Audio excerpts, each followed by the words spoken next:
Welcome to Jack Ryan Field here at Bishop Hartley High School, where tonight the Hartley Hawks are back at home to take on the Cardinals of St. Charles. Hi, I'm Bob McElligott alongside of Randall Sampson here tonight. Randall, a battle of 3-2 teams here this evening. Hartley coming off a loss last week. St. Charles, their 3 wins have been close ones. This should be a great CCL matchup. Hey, anytime you can get St. Charles to come in, and they're 3-2, Hartley's 3-2, you never see it that way. So this is going to be a good battle. That school on Broad Street.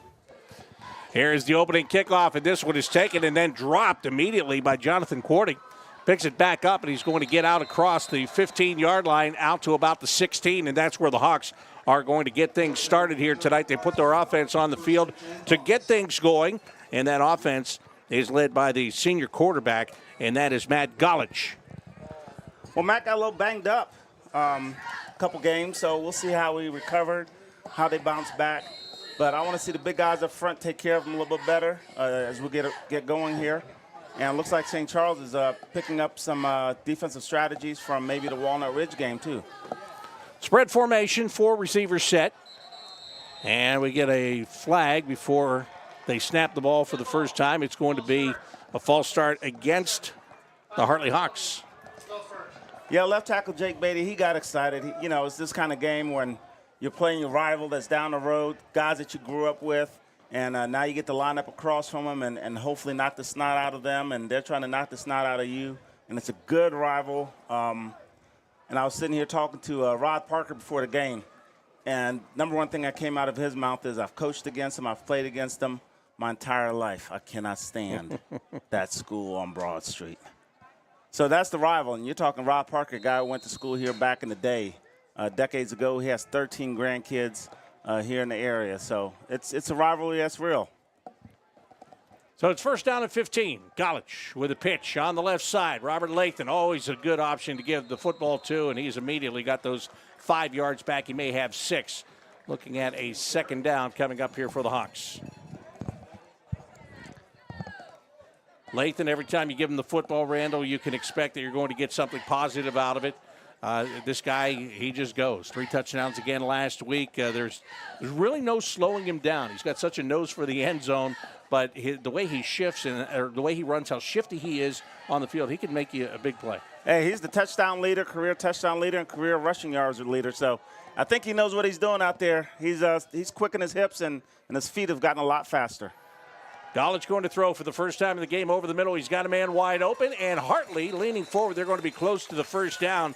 That was Chakai Calloway, the senior wide receiver, pulling that one in, and that indeed will move the chains. Good job by Hartley. You start by going back 5 yards. You immediately come out and pick up 16. Hey, they kept them vertical and kept them clean, and he was in the pocket, great protection. Everybody ran their routes. The ball was a little bit high. Receiver went up and caught it. It was a great catch by the receiver, and now you're the first down, and you're finally starting to move a little bit and pace and get ahead of the stakes here. First down at 10. Golich in the shotgun. Empty set, 5 receivers. One of those comes in motion. He'll toss it to him. And coming around the near side is Callaway, and he gets caught in the backfield, and he is going to be swarmed under. That'll be a loss for a couple. St. Charles with a good read on that one, and they sniffed it out, and they penetrated. Yeah, and that's just safety coming up, staying alley fill. Safety stayed in his position, came through. And it's still a man-on-man game, 11-on-11, so you have to make that guy miss. And the other guy's job is to making sure that they tackle you. St. Charles came out on the winning end on that one. So that's a loss of about 2. Second down and 12. And again, they empty the backfield.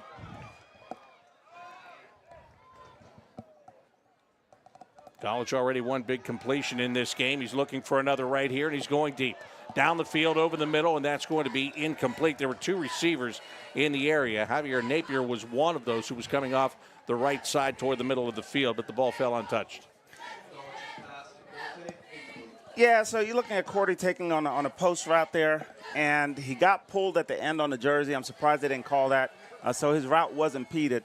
Anytime they can knock you off track, and you're already 15, 20 yards, and you got the guy beat by 5 yards, and then they pull on your jersey. But, hey, that's the game. You just got to play through it. Quarterback stayed vertical, stayed nice and clean, great pocket, no rush, no pressure. Lathan in the backfield once again. Lined up next to Golich. 3rd down and 12 for the Hawks.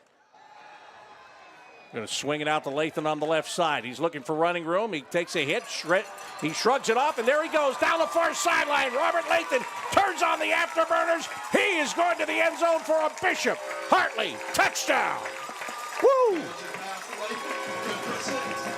And that is the level of speed that you're looking for. I mean, that is, you just take a casual swing pass, going outside, and he really does a great job reading his blocks. I mean, since he was a freshman, that's what the kid does best. The ability to see the entire field and have the vision. But this year, I do believe he's added an extra dimension, which is that killer outside open field speed. 76 yards for that touchdown. It went from a 3rd and long to a long run and 6 points for the Hawks right there. And out to attempt the extra point is Brady Newsom. Left-footed kicker puts it up and puts it through. And just like that, the Hawks are out to a 7-0 lead. Woo! And, you know, we were talking about some hockey earlier before the game started, but it looked like he was on skates out there just swishing by everybody, right? Yeah, there's no question about it. And he's so good. As we talked about earlier, he's got that shiftiness where he's able to, whether it's taking a handoff or getting a pass, he's able to slow things down in front of him, and he can make those in-run adjustments as you saw him do on that long run right there. Yeah, whenever the game slows down for a player and then everybody else, it's almost like you're in the Matrix. Everything's just in slow motion and you're the only person moving. That's kind of how it feels. It's weird to explain, but as you get more reps into the games, like he's been playing since a freshman, gets more reps, all of a sudden the game slows down. You know, it's funny because he gets that little swing pass, and you're thinking, even as I'm sitting up here, I'm like, oh, great, he's going to get the first down. But his thought is, yeah, I've got the first down, but then I've got a lot of room out here to the left down that sideline, right? It's that extra gear. He didn't have that extra gear last year, so he did some strength training over the winter time and really worked on developing his speed. And I think that's what's catapulted him into that next level. So some of these publications have him as the number 4 running back in the state of Ohio in 24/7 rankings. Wow. And now you can see why, because of that speed and that power, right? That's exactly what I was going to say. Watch that. He might move up. You don't know. Just that one play. Here comes the kick, and St. Charles takes it back inside the 10-yard line. Looking for running room on the far side of the field, Ben Nicky. And Nicky's going to cross the 30-yard line. Looks like he'll get to about maybe the 33. And that's where St. Charles will start their first offensive drive of the game.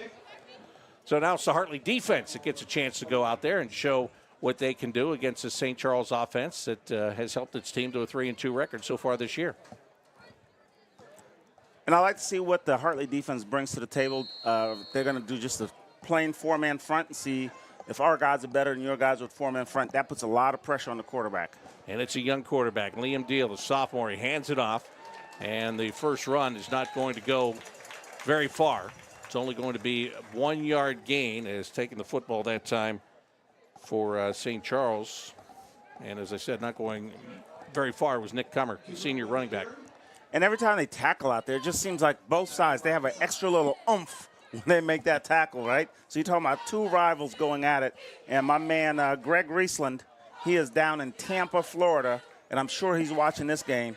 And he absolutely, if there's a way to hate, he hates St. Charles.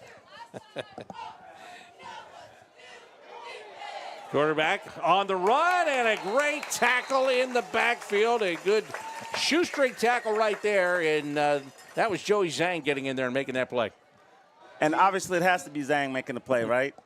That kid is on fire. The last couple games, you can tell his motor is starting to rev up. And so you want to see that in a defensive lineman as the season goes. And I think he is going to be pivotal as we get through this stretch of games, getting towards the end of the season and hopefully into the playoffs to carry this team. So on first down, they got 1. Then they lose 3. It's going to be a 3rd down and 12 right here for St. Charles. And Deal has 4 receivers, 1 man in the backfield. He's looking over the middle of the field, and he's throwing incomplete. The intended receiver was Ben Nicky, and they just didn't have the timing down on that, so it's 4th down, and St. Charles will punt. And that's a lot of pressure for a young quarterback in a game like this, to where Hartley is saying, hey, we're going to drop all of our DBs back. We have a safety lurking in the middle, and we're covering underneath. And our 4 people are getting a pretty good rush on you to rattle you a little bit. That's a lot of pressure on a sophomore quarterback coming out in a game like this. Michael Seeland is going to do the punting for St. Charles.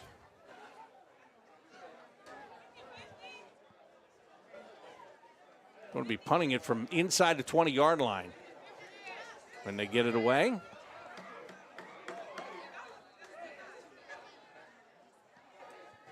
Oh, wow. Booming kick taken by Lathan at the 35. Spins out of one tackle, but they hang on for dear life and do get him down just shy of the 40-yard line. Whoa, that was a heck of a punt. Yeah. He had some good hang time on it, tight spiral, gave his cover team time to get under there. And it's going to take more than one or two guys to bring him down.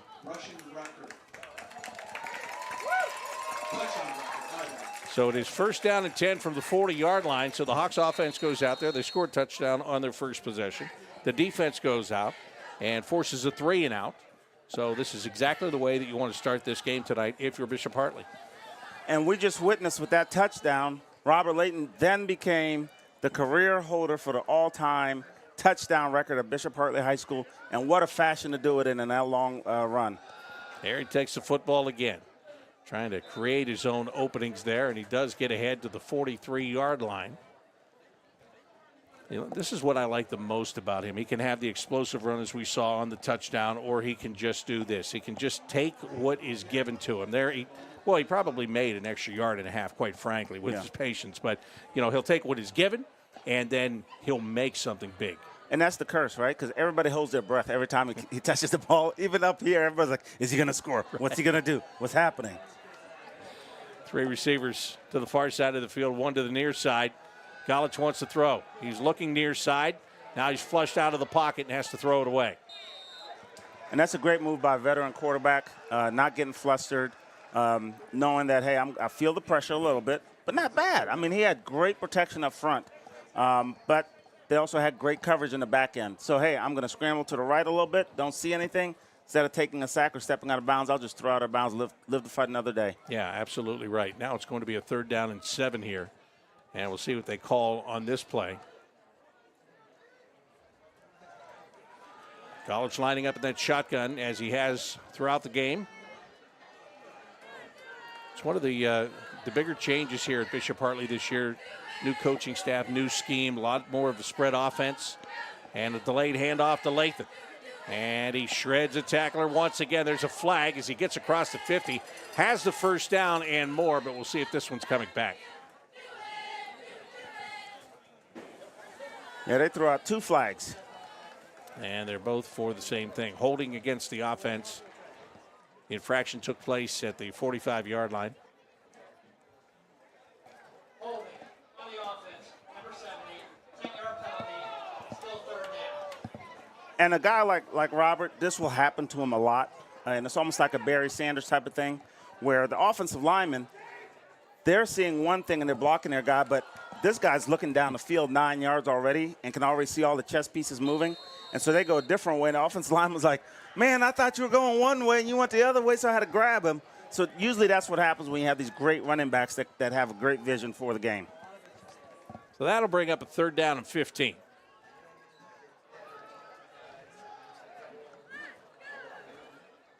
Five receivers set here for the Hawks.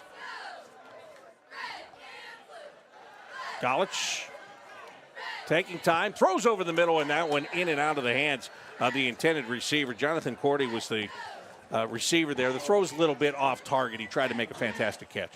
Yeah, and it's almost like when you're out there playing 7-on-7, because St. Charles is only rushing 3 guys.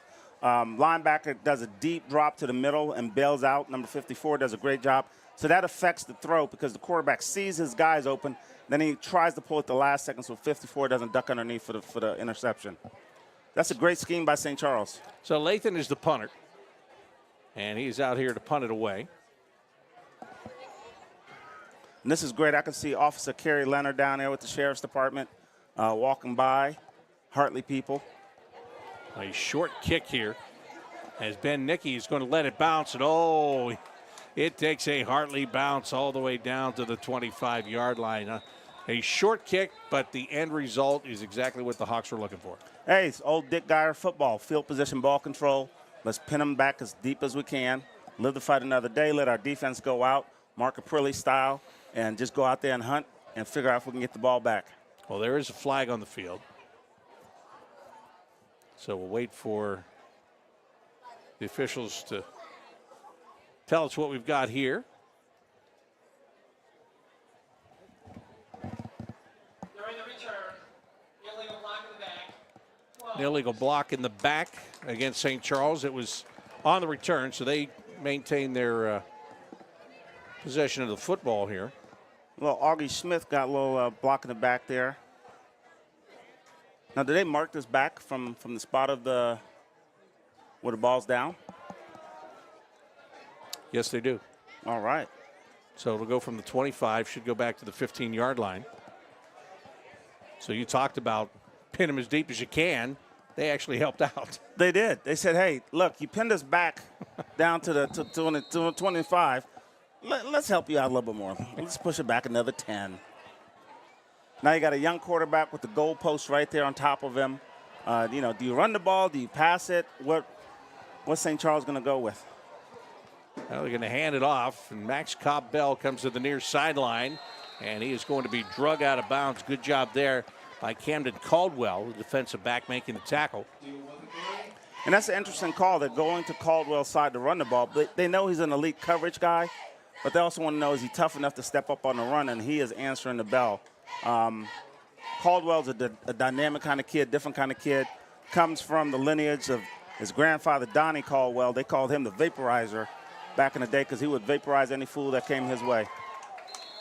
Well, again, the defense all over it here. Just a little missed snap. Hits the quarterback in the hands. He wasn't ready. Quarterback's looking sideways, trying to get everybody lined up, and a little miscommunication. So Liam Deal, that sophomore quarterback, finds himself in a 3rd down and 8 right now. The nerves get at you, in these kind of games.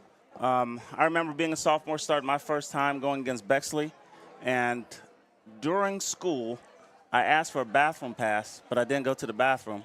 I went down to go talk to Father Mike. And I told Father Mike, just give me a blessing for tonight's game. I really need help. Here's the throw to the near sideline, and it is out of the reach of the intended receiver, Michael Zarek. Unable to pull that one in, so it's going to be 4th down. I thought you were going to say you got the pass and went home. No, I wouldn't dare. Hey, look, you're starting your first game, man. You need every little bit of blessings and help you can get. And Father Mike was like the father to go to. He was with us at Holy Spirit. He came to Hartley, does all the stuff with the pep assemblies, and he's great. He's great. I think he's still up in Delaware, Ohio now, so he was line to the 44 before they were down. Before it's down, there was actually some good pressure there. Jonathan Cordy got a good rush in on the punter and leaped up in the air, just missed blocking. Just missed blocking, and Hartley was going after it. But St. Charles did a good job of filling the gaps because they knew that pressure was going to come, and that's a big play to have to get a punt blocked in your end zone. So they did a good job. So now Hartley has 52 yards to go to get it over. 57 to go to get it over the goal line. Coming out and joining Golich in the backfield now is Roderick Gates, lined up alongside his quarterback, and he'll take the football. Gates looking for a little bit of room, and St. Charles made sure that there really wasn't any there. You talked about the fact they're only rushing 3, but that time they got one through. Jack Brandt, the defensive lineman, got in there and kind of blew up that play before it started. Well, it looks like St. Charles' whole game plan is we're not going to let you on the ball, so beat us passing. We're going to let you go one-on-one with us on the outside, and hopefully our DBs can hold up against your receivers. You're hoping for a drop. You're hoping for a bad pass or something, right?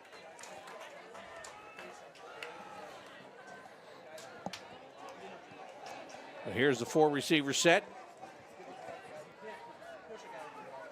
Actually put Gates behind Golich and let him take the football, but again, he runs right into the heart of that line and gets just 1 yard. And so Hartley's spreading them out, but St. Charles is holding in that middle, and they're, in that telephone booth fighting, and they're swinging and making tackles. And here's Hartley with 3rd and 7 to go. So you would think of passing down here for the Hartley Hawks. Golich runs his passing game pretty well. And he's a big kid. Yeah. I mean, his legs are thick. His whole body's thick. It takes a lot to bring him down. And he's got a great arm. St. Charles shows some pressure. And here it comes. Golich having to roll out, throws, hits his man on the run, and this is going to be good for a first down. Nice job on the catch and run there by Callaway, and it's a first down.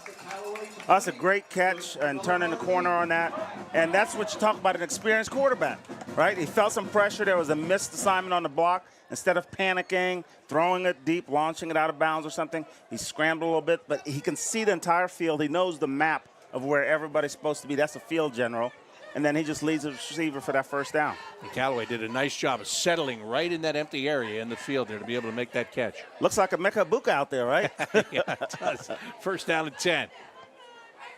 Golich to throw again. Left side, he hits his man. And this is going to be another first down run is again. He finds Callaway. And that's a great catch by Callaway. And he's trying to go side to side too much. Hey, you made the first guy miss, go vertical and go. Take off. Right here, he should be going up the sideline, taking off. But he saw number 5. You can be number 5 with your speed. Come on, man. Trust your speed. Trust your training. Ja'Kai Callaway with back-to-back catches as the Hawks move the offense through the air right now. Another first down and 10. And this is part of the St. Charles game plan, right? We're going to go one-on-one on our receivers. We're not going to let you run it.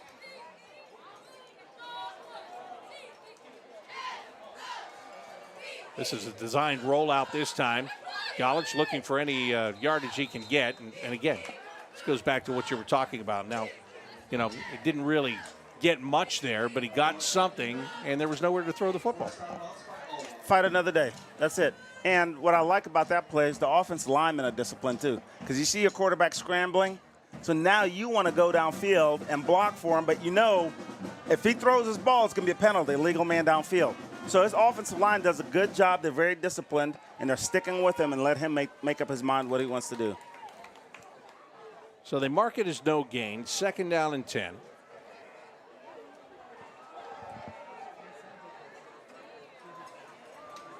You got one-on-one up top. Let's see if they go for it. Now they do the quick handoff and trying to come to the near side and taking a hit, but still falling forward on that carry is Gates, Roderick Gates. And I like seeing Gates in there because it gives you a lot of reps for down the road when you need it, because you can't use your one horse constantly, right? So you kind of have to get the kids worked in, give them some reps, give them some confidence, and continue to build your program with your stable of running backs. Yeah, it's building a program, and it's building on the season, because you know when you get down the stretch, those games become hard. Guys get banged up. That's right. It's going to take you more than one running back if you want to do some real damage. Absolutely. Empty set here for Golich once again, third down and 7. He has time, and he passes, has a man underneath. Once again, going to the far side of the field, turning the corner before he is drugged down. Ja'Kai Callaway, boy, those two have now hooked up 3 times on this drive, all for good results. And this time, he trusted his speed. He turned the corner, got the first down. So he's just catching a quick little shallow route across. All it is crossing routes. They're sitting in the zone. He catches shallow. Now he believes in himself and trusts his speed, and he can beat 5 like a drum all night long. That's what he did right there, and it's going to be first down and 10. Ball's at the 13-yard line. And they go back to the 5-receiver look here.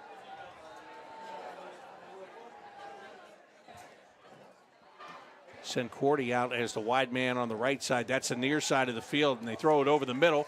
Breaking a tackle and finding his way to the end zone for the touchdown. It's Camden Caldwell. And this is a tough guy. I mean, he's just catching a regular old little hook pass right there, and then he makes the guy miss, and he goes vertical. He's not dancing around. He's saying, I'm going vertical, and I can smell the end zone, and I'm going in. And that's what he does. He falls right across the goal line, and the Hawks have their second touchdown of the game with 1.5 minutes to go here in the first quarter. On the verge of making it a 14-0 game. All they have to do is add the extra point.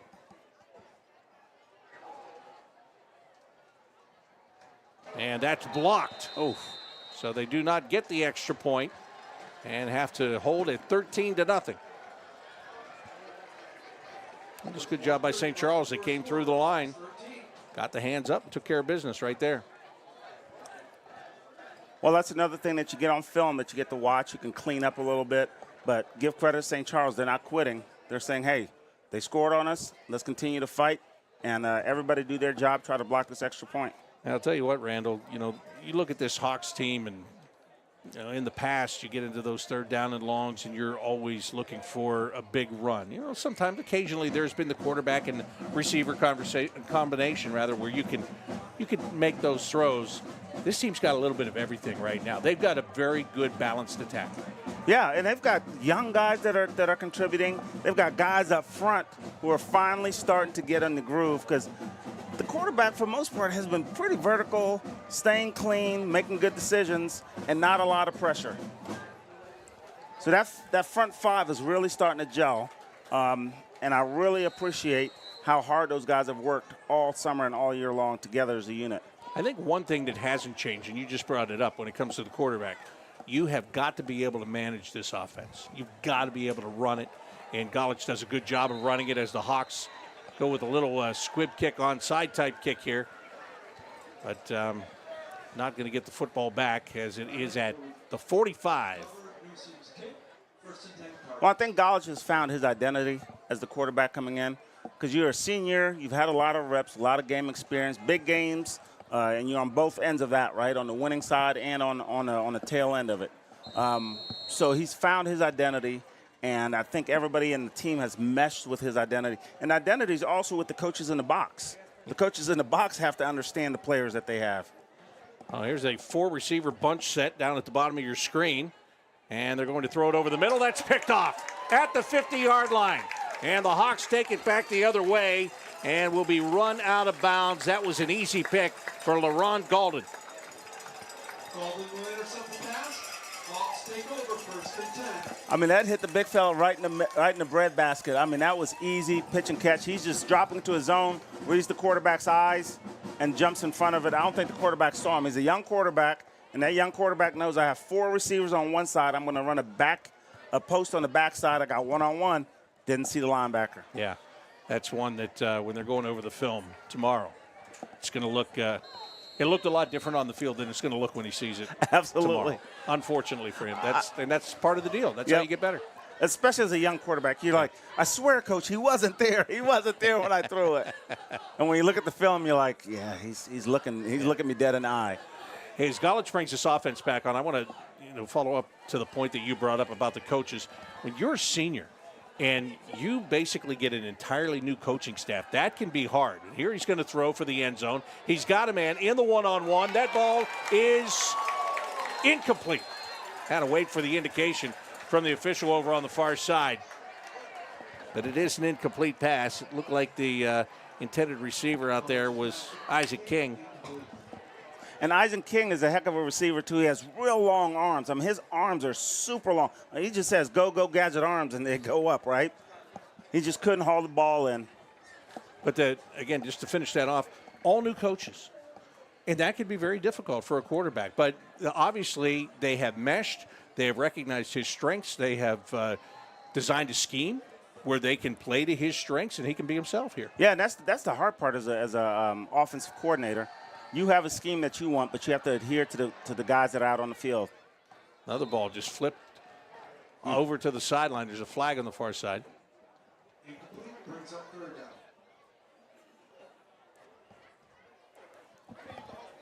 And there was ineligible downfield. You talked about this a little bit ago on those rollouts, how that can happen, and it just did. Yeah, you start drifting down because as an offensive lineman, you're seeing the defense is drifting, so you drift with them, and you're just kind of chasing them. Ineligible receiver downfield on the offense, number 51. That cone is declined. 3rd down. The St. Charles will decline the penalty, and that'll bring up 3rd down and 10. That's sort of the way I equate it to is like when you're at the beach and you go in the water and you just lay there. Next thing you know, you just kind of drifted down a little bit. You're like, wait a minute, where's my seat? Oh, it's all the way back there. Yeah. The worst part is now you got to get out and walk. Yes. Well, if it's me, you're getting out limping on one leg, right, with a broken foot. Watch where you float, Randall. That's right. Minute and 6 seconds left here in the first quarter. Golich in the shotgun. And we get a whistle. Yeah, we saw a little bit of movement up front. Everybody was twitching. Wide receivers were twitching. Dead ball. Ball start. Offense, number 6. 5-yard penalty. That does happen sometimes, right? I mean, especially, let's say you're that wide receiver and you know that play call is for you, and you're already sizing up the defense. You can't wait to get off that line, and sometimes you don't wait. Yep, and it's timing. So you're going on the cadence of the quarterback, and so you're trying to get ahead of that cadence. It's like coming out the blocks, running a 100-meter dash. So you're just going to kind of get the cadence, get the timing, and sometimes, hey, you jump. So now it's 3rd down and 15. And Lathan not in the game right now. Getting this series off. Roderick Gates is the running back alongside of Golich, the quarterback. And they are going to throw. And there is plenty of time. And here is the throw to the near sideline. And that is caught. Wow. Great job just to look that in. And that was Jonathan Cordy once again. So for the average person at home watching it, they don't see the full field like we see it because they're on TV. But the fact that Golich is standing close to one side of the field on the other side by the hash and throwing it all the way across the field. Look where he is, where his feet are set at the hash. He throws it all the way across the other side of the field. That's a 40-yard throw sideways and still leading the guy forward. Now, they didn't get the first down. They came up 3 yards short. So it's a, as you said, it's a 40-yard pass that goes for 12. And a 4th down is coming, and the Hawks are going to take a timeout and talk about it here. Well, they sent Golich up under center that time for first time in the game, and then just apparently just didn't like either what they had called or what they saw on the other side from St. Charles. So you have those 3 timeouts. Take one. Yeah. Hey, 4th and 3, it's kind of a long way to go for a tush push for him to get under center. So I think it was more of just a bait and switch. Let's kind of make St. Charles call this timeout. And hopefully they're waiting for Hartley to come and bring their kicking team on maybe and change their mind. But I love how we can talk about the wide receiver that flinches, that twitches, and we come up with all these dynamic reasons as to why they kind of got offside, But when an offensive lineman does it, you big moose, what are you thinking? Hold your water. Why can't he stand still? So it's like a little different parenting technique that coaches use when somebody, I think there's more expectations out of one than the other when it comes to that, right? Absolutely. Try to draw the defense offside, and there is a flag, and I think they're going to get it. Yep. Wow. And now I'm going to gloat on the offensive linemen who did not jump. They held their water. They didn't move. They didn't flinch. And usually what we tell those guys is we're going to try to get them to come off sides. Bite on your mouthpiece and close your eyes. Just block everything out. If you bite on your mouthpiece and close your eyes, nothing happens. But the minute you look at them moving, you start moving. First down at 10. Golich under center. He's going to hand it off. And Gates finding some room up the middle. Just knifed through for about 5 yards right there. Well, Hartley's starting to get into some bully ball right now. They're really playing hard, trying to run off tackle, soften up that middle a little bit. And there you could see where they're being effective with that, because you saw Gates earlier not being able to get much up the middle. This time he's got that 5 yards. Well, you got the big fellas up there just leaning and wearing them out. I think that's going to be the key. And hand it off again. Gates this time is caught from behind. He'll get a couple. And that may be the last play of the first quarter here. The Hawks shouldn't be too quick to want to get that ball spotted. They don't care which end zone they score in. They can come back down to the other end, and that's what they will attempt to do. So 2 touchdowns for the Hartley Hawks in the first half, and that first one electric as they got Robert Lathan for 76 yards on a swing pass down the field. That set the tone here tonight, Randall, and so here we go to quarter number 2. Hey, we had a chance to witness the career leader in scoring at Hartley. And it was a dynamic play. It wasn't a 1-yard fall into the end zone play. It was a rip-roar of a play. You think about this program, all of the great running backs that have come through here, and the guys that have put up huge numbers. And Robert Lathan, he leads them all. to welcome back the Well, class of 2005 tonight, from Mr. Ernie is welcoming back the class of 2005. So Mr. Ernie stands in that south end zone to give his wave and welcome back that class. That seems like yesterday to me. It was 20 years ago. What the heck's going on here? Hey, I just remember being with my guys. We went up to Canada for my bachelor party, and I just remember us singing the old Bob Seger song. 20 years now, where they going? And here we are. I'm like, wait a minute, that song is real. We just thought it was great lyrics, guys hanging out doing their thing, and now we're like, what is this? Oh, here's the good news. You've been doing it for 20 years. Yes, sir. Some of the best guys in the world. James Reese, the whole crew. 3rd down and 4. They pitch it to Gates. Goes around the corner, and there's a flag. He does have the first down, but we'll have to wait and see what the flag is. Gates with a carry, flag on the play. Just automatically think it's holding, and automatically it is this time once again. And, we're talking 20 years as a time. You think about Ernie. He's been a volunteer for 35 years. 10-yard penalty. Keep 3rd down. For 35 years being a volunteer, all the kids love him here. The families love him. He's part of the family. And he gets the best tradition. The beginning of second quarter, he comes out and does his famous wave. How awesome is that? That is awesome. And I love the way Al Hartley finds ways to honor people, specifically people who've given blood, sweat, and tears to this institution.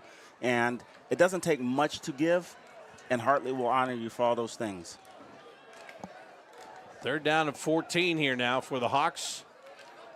They had a first down. It gets taken away because of the holding call, and now Golich will swing it out the Gates, and he gets hit, and he's going to be dropped over at the 25-yard line. And that time, number 5 says, I'm going to tackle you. Nobody's going to outrun me. Great open field tackle, wrap up, kept his head up, got him down low where the engine is by his legs, and wrapped him and brought him down. And here's that hit, and that is Liam Allwine, who is a junior defensive back, coming up and making that play.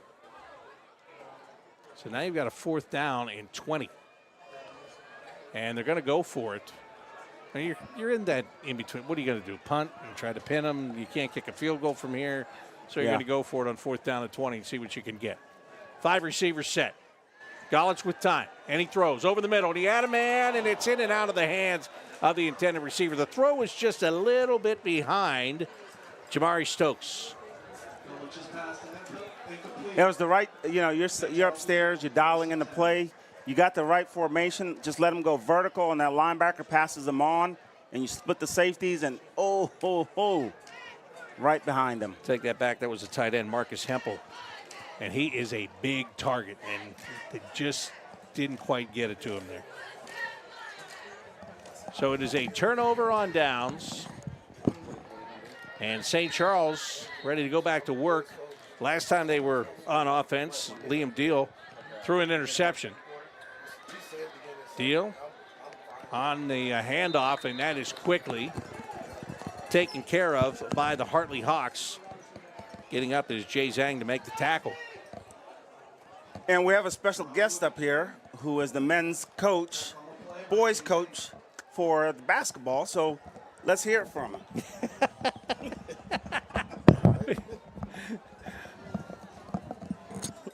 We've got a Randall's. He's quick to give up that. Too quick. Yeah, too quick. Andreas James, how are you, sir? Hey, how are you doing, It's man? good to meet you. You too. Hold on for a second. I'll call this play. Yeah, absolutely. As the defense has the quarterback under siege, and that ball, that's a dangerous pass. It falls incomplete. All right, basketball season's right around the corner, but how much you enjoy coming out and watching the athletes play here on the football field? I love it. I love just coming out and support it. I have twins in the 7th grade, and I think they love it more than me. They're growing up Hawks, and if there's any evenings that I don't have the energy to get up, they kind of look at me and say, Dad, we're going to the game. So we support all the games, whether it's home or away. We definitely want to get out here and support our Hawks. 3rd down and 12. And that defense swarming again. They're going to sack the quarterback back at the 20-yard line. That'll bring up a punting situation. How excited are you about the season that you have coming this year? Because I know since you've taken over this program, you've had some really good things that have happened to you. How much are you looking forward to this year? Yeah, really excited. This year, it'll be the first year that we'll have 6 seniors. The most we've had in the class is 3. The most that we've had play is 2. So this year we'll have 6, and they'll make up our top 6. So anytime you have a veteran group back, an experienced group back, less coaching you have to do. We still have to do our job, but at this point you're expecting your seniors and your upperclassmen to lead the way. So we're extremely excited about this year's team. That's what I was going to ask you about, the expectations of it, because it's not just going to be you. As the Hawks looking to return this punt, and look out, here they go up the far sideline and taking it all the way down the far sideline is Shakai Calloway, and it looked like he got knocked out at the 1-yard line. Oh man, that was perfect timing. There's our starting point guard, our Kent State commit. Looks like he just got in the end zone, so he's had a really good first half so far.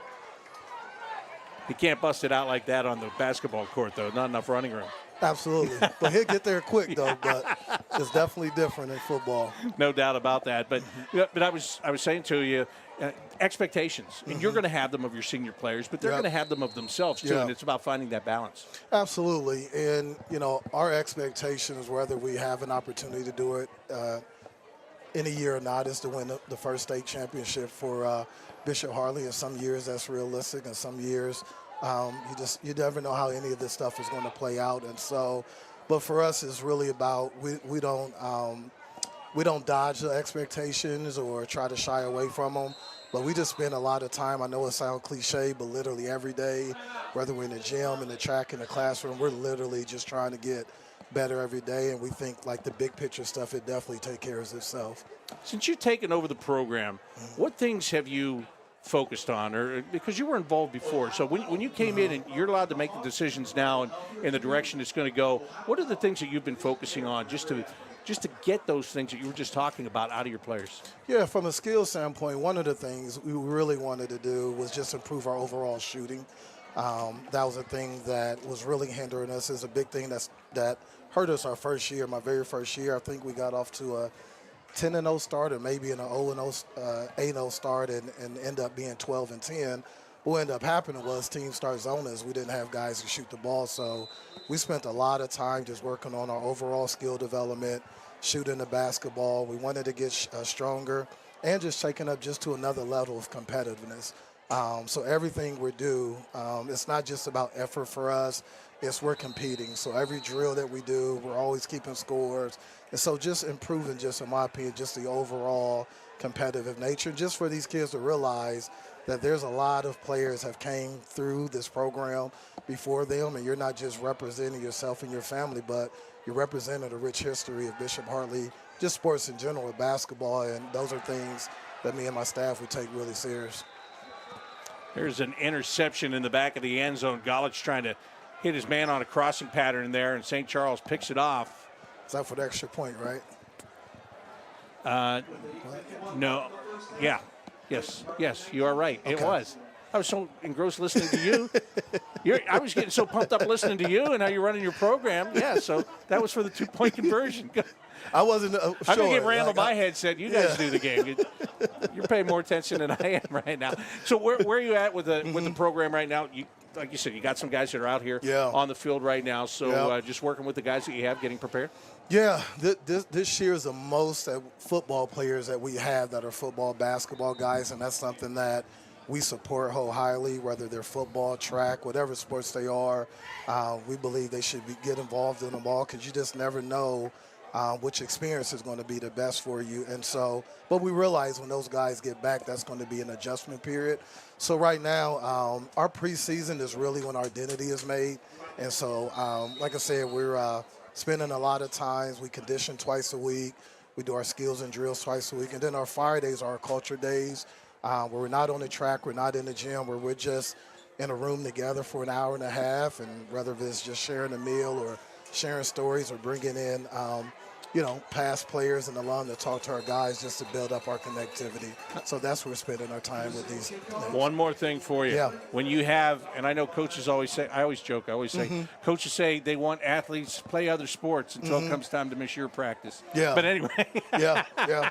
But in all seriousness, the guys that you are working with right now, while you're waiting for the other guys, creates opportunities too, doesn't it, for people to get your attention? That's exactly what it is. It's the same. It's not the same thing, but we take it in like of an injury, or if something happened, a kid gets sick. I mean, it's really whoever's there. Those are the kids that you got to work with. So we talked to our kids about this the other day. The guys that are here, you guys are currently establishing a culture. Our other guys are going to come back in, and then we're going to have to blend it there.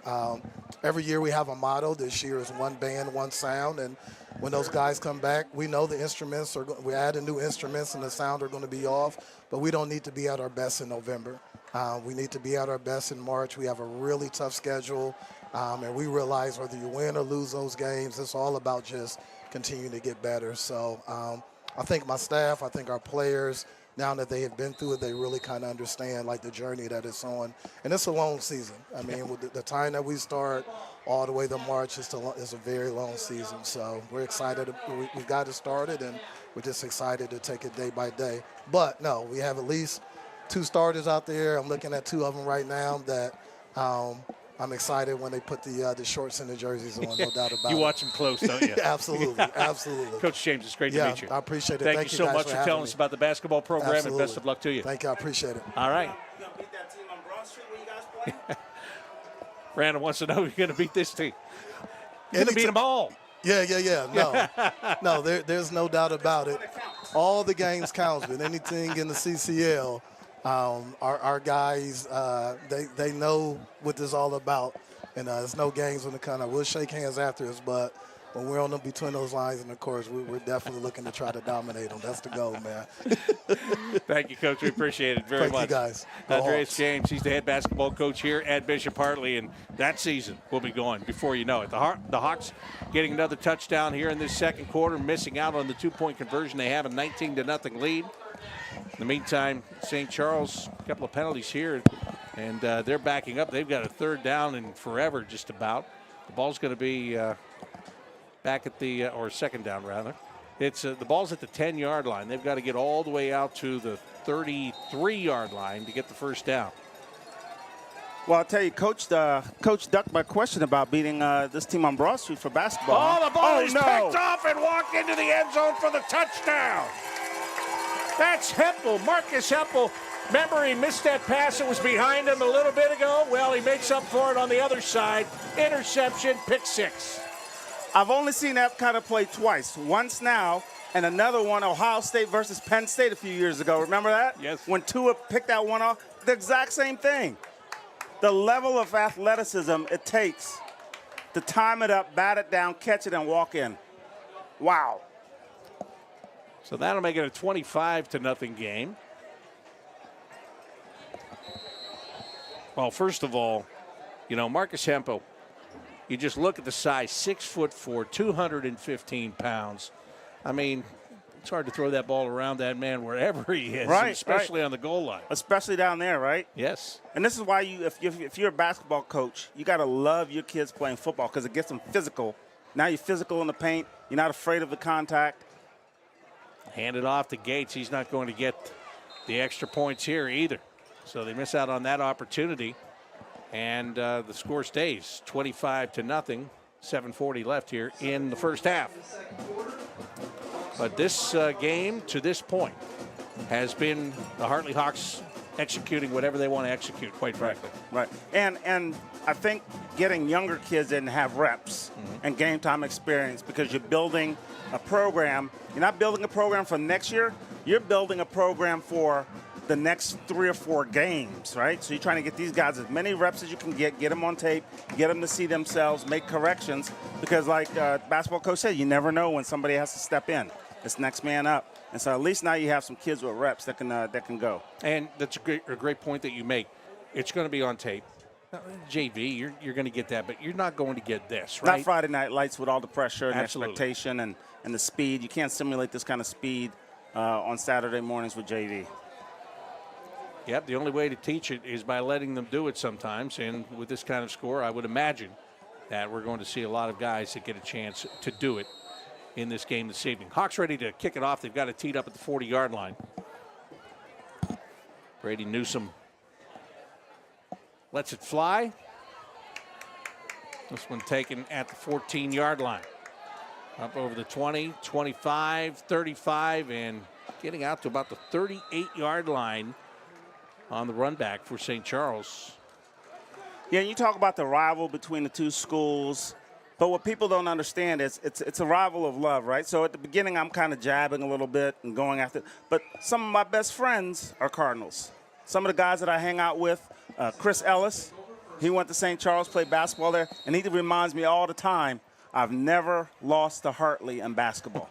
So I hope the basketball coach hears that here at Hartley and understands the mission of what we have to do now, right? Because those are the bragging rights that these guys carry around forever. And I'm on vacation with him at the beach, and he's reminding me of this stuff. We get a whistle. Timeout, St. Charles. And St. Charles takes a timeout. 7:33 to go here in the first half. And I have two friends of mine, met through college, and we've known each other for 20-some years and have had a great time. And for whatever reason, they decided they're going to send their boys to that school on Broad Street. So for the past 6 years, I can't speak to them. I had to just disown them, and I told them, I said, hey, look, when your kids get to college, we'll talk again. But until then, all bets are off. You're a tough customer, man. Hey, man, this is all part of it. This is part of it. No, I get it. I get it. And it's like that with every sport that they play. Obviously, they don't have field hockey or softball or anything like that. But if they did, we'd probably beat them too.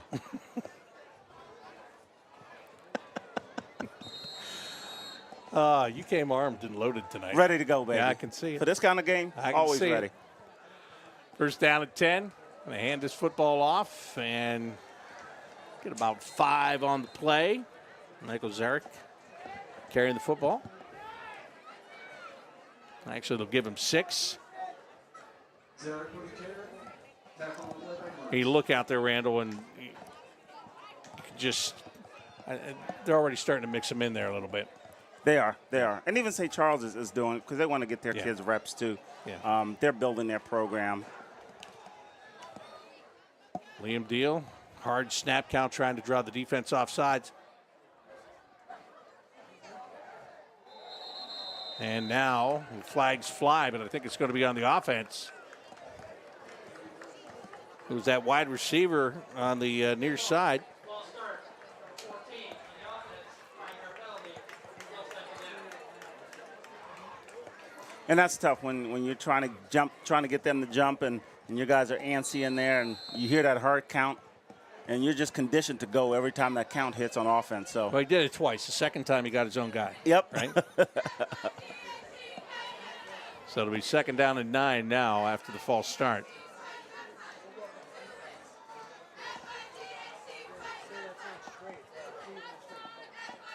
Liam Deal with a handoff. Zarek coming near side. This time he won't find any running room as he gets taken down pretty quickly there. Zarek with the carry. Tackle on the play by Joe Zhang. Joe Zhang, he was still in the game. He's coming off to the sideline right now after that tackle. And he's a tackling machine himself. And these kids, they're well disciplined. Wrestler can grapple, can move, control your body. Those are the kinds of kids that you want. And his brother is an elite wrestler. So, I mean, these kids all have great control of their bodies, and you want those kinds of kids on defense. Third down and long. Time running out. Deal running to the near side, a little pump fake. He's got room up the sideline. He's going to be close. Oh, Depends on where they spot it. I think that's a young quarterback. You're not aware, field awareness, where the sticks are. And he stepped out a little bit too early, and he actually had some room if he would have cut it up. I think he could have dove for that first down. But it's a young quarterback just trying to race towards that sideline but not realizing, hey, I can cut this up and get that couple extra yards right there to the 50. Yeah, you're right. It was there. 4th down and 2. Hawks trying to get it on a turnover on downs. And they are going to be close. Again, it depends upon the spot. The Hawks feel that they got him. Zarek on the carry once again. And it came up short. Yes, indeed, they did. And that was just simple. Everybody flow to the ball. Right. And that's a great play for Hartley's defense when you go back and look at the film. Because you're going to get in situations where it's 4th and 2 in the playoffs or later in the game. You have your game against the Sales is coming up or something like that. So you have tough competition where you need a 4th and 2 stop. Everybody has to get to their gaps and do their job and play their responsibility. On film, they'll see that. Great flow by the linebackers, great alley fill by the safeties. That Hartley offense back on the field, up 25-0, 5:36 remaining in the first half here as Galich takes a snap. Again, he's got all day, and he throws long down the middle, and he's got his man. That's Robert Lathan, and that is a touchdown. 48 yards in the air. And again, Lathan, he can take it on a handoff and run it. He can catch it, and he can run it in. However he gets it, he finds the end zone. And that's great because he's just demonstrating his open field speed that he has this year. Last year, the speed wasn't like this. This is straight deadly speed, and he's just running down the seam. Great throw by the quarterback, lots of good protection, and you're just dusting the guys off, right? And at the back of the end zone here, you'll see an extra shove. He's in the end zone, touchdown, plays over. He gets the extra shove.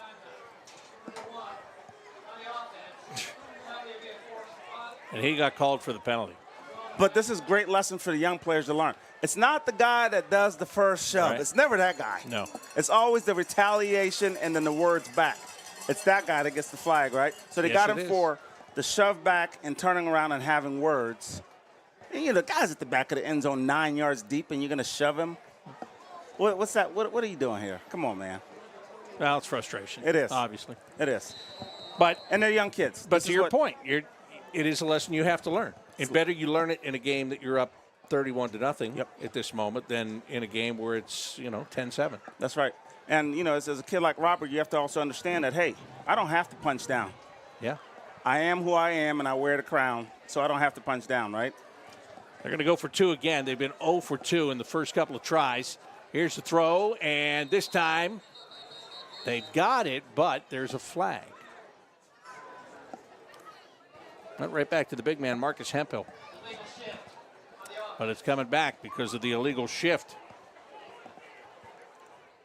I kind of like this penalty. I like it. Gives you a little bit more room. You can really work some dynamic plays.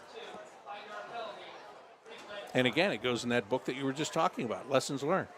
If you're going to make a mistake, don't do this in a playoff game. Right. From this point, right? Right. So mark my words, we'll see this down the road. Hartley's moving.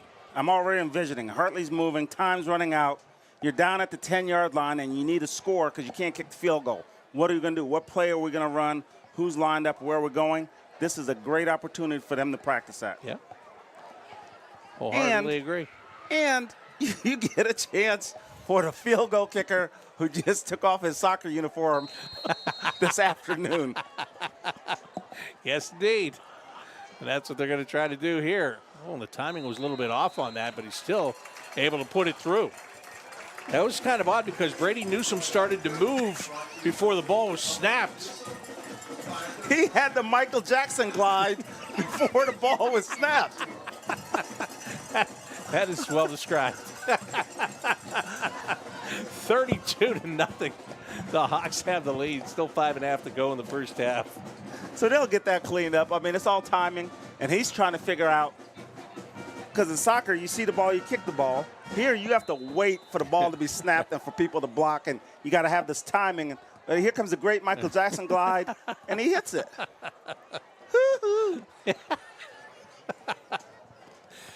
Oh, and he hits it. That's all that matters. Yes. Quite honestly. So, again, they're going to enforce the penalty on Lathan on the kickoff. So that means the kickoff, instead of kicking from the 40, they're going to kick from the 25-yard line. Well, and you can see the impact, you know, in all seriousness. You can see the impact if you're a kid and you get a penalty like that. Now you see the impact for down in the season, where we have to kick the ball off. You give them great field position, especially if they're a high-powered offense. You're really shrinking the field now with these penalties. Yeah, Ben Nicky, who is the deep man, is standing at his own 25 instead of back inside of his own 10. Well, just squib it, and Wow. who's going to wind up with this? Huge collision. The Hawks say they have it. And where's the indication? Are they going to talk about whether there was contact, if it was down by contact, or if it came loose? Or in the meantime, there's an injured Hawk on the play. We're going to say illegal touching, and Well, then we're we got a gonna guy find that got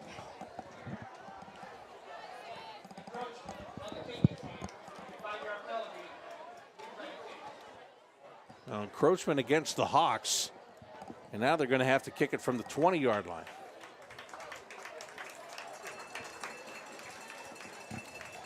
And there you see, that was Corday who was getting up slowly there. Yeah, and that's that mad scramble. If he's playing basketball, you're on that hardwood and you're scrambling, diving after that ball, and you roll around and you roll on top of the ball, get the wind knocked out of you. Same kind of thing that just happened. So what is the, Oh, wow. where is the encroachment here? I mean, the ball goes 10 yards. The guy touches it. I'm Nobody confused. moved even on the kick. They were all behind the ball. Yeah, I'm very confused as to what that was. Please reset the game clock for 5 minutes and 30 seconds. So they'll reset the game clock back to 5.5 and try the kick over. And if you're St. Charles, you're wondering, are they going to do this to us again? Right? I mean, they just lined it right at one of the up men. I would suspect that's not going to be the strategy this time, but who knows? Oh, they'll kick it deep. And it's taken at the 31-yard line.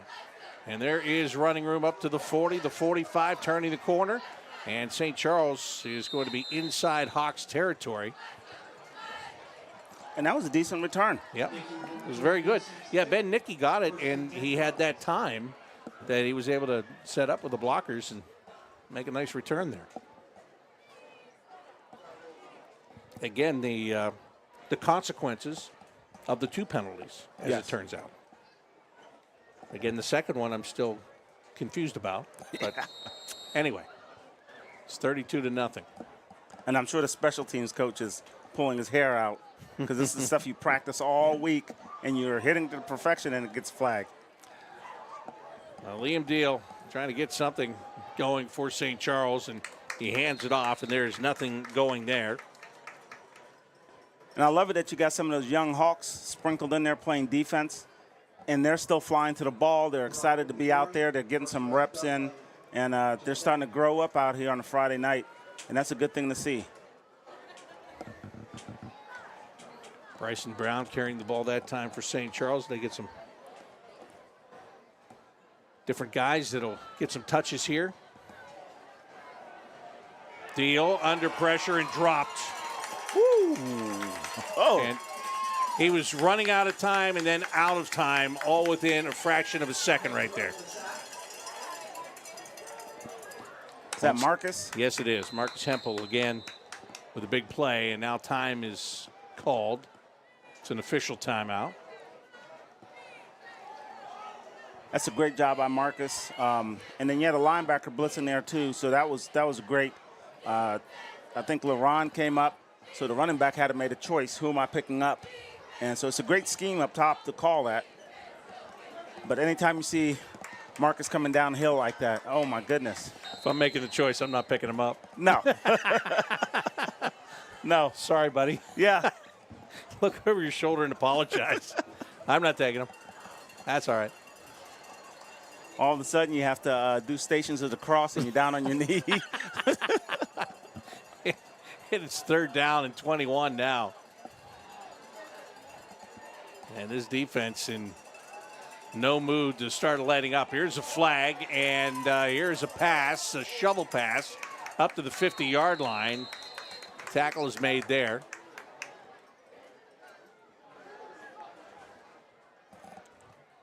And the best part about this whole play, we'll get the call here from the official. Holding against the offense. Well, the Hawks aren't leaving them much of a choice, quite honestly, because they're just bringing everybody. And this is what I love. Look at Beatty at the top. He's getting double teamed, right? Then they do the shovel pass. I don't know if we'll let this run or not. They do the shovel pass. The guy gets the ball. Beatty's number 70 is not, give me some of that. I want some of this action, baby. He was right back at it, for sure. The big fella was hungry. Punting down here for St. Charles. 4th down and 15.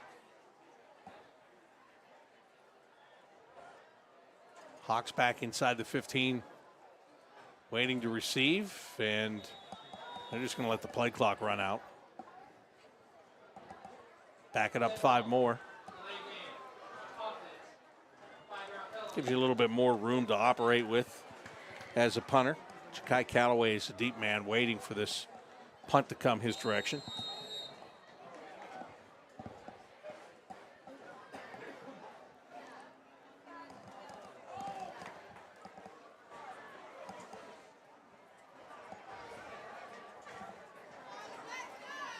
Oh, and a muff snap. And now Hartley's really going to get good field position. Oh, they just strip it away. They don't even wait for the tackle. They strip it away. And we'll be down at about the 37-yard line. They are on a feeding frenzy out there. Wow. They had the punter. They had him wrapped up. It's Michael Seelan. And they can't even wait for him to go down to the ground. They just steal the ball away and run it. So 1st down and 10. And there's just a big scrum of bodies pushing and pushing and pushing because they didn't blow the whistle. No. They just they want to see, will he pop out of the pile? What's going to happen? And they still got that first team offense in there. I would assume they'll make the change at the half. Yeah, they'll start rotating the big. And the game like this, trying to rotate these offensive linemen, you don't want to do wholesale changes. So you can slowly put one guy in, put another guy in. Anytime you do wholesale changes, nobody can snap the ball. People are jumping off sides. Time and out. then it gets a little sloppy. And you'll be dealing with a running clock more than likely in the second half of this game, right? That's right. So get your young guys in there. Let them get some reps. Yeah, absolutely. Absolutely. And those young guys are excited. And I don't know if they still do it here or not, but I'm sure they do. It's a tradition that it's youth, where you stand on the sideline and you maybe have some Skittles under your jersey that you're eating on the sideline. Guys are passing candy back and forth on the sideline. And now you realize it's time to go in. You'll see when the young guys run out there, they got Skittles packages falling out of their pants pockets. Come on, it's all about health today. It's all about health today? Is that what it is? It's all, they don't do any of that stuff anymore, please. I'm sure. Oh, please. we used to have a kid, Adrian Becker. He was the candy provider on the sidelines. Everybody knew he had the good stuff, too.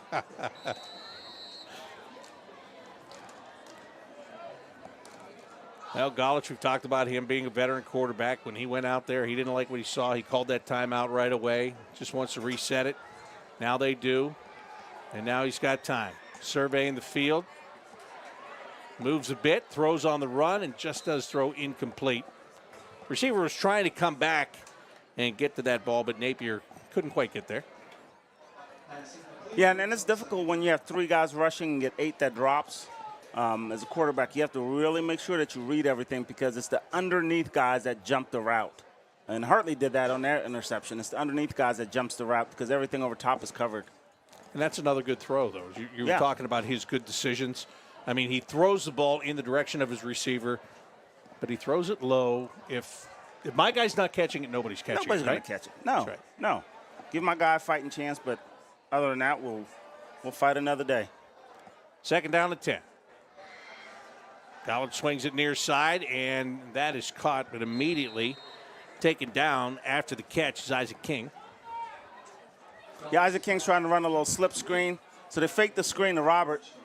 Everybody's got eyes on him. They fake the screen up top, run it back to Isaac at the bottom. And Isaac just needed to make this one guy miss right there. If he gets that guy to miss, he might have a chance to go off to the races.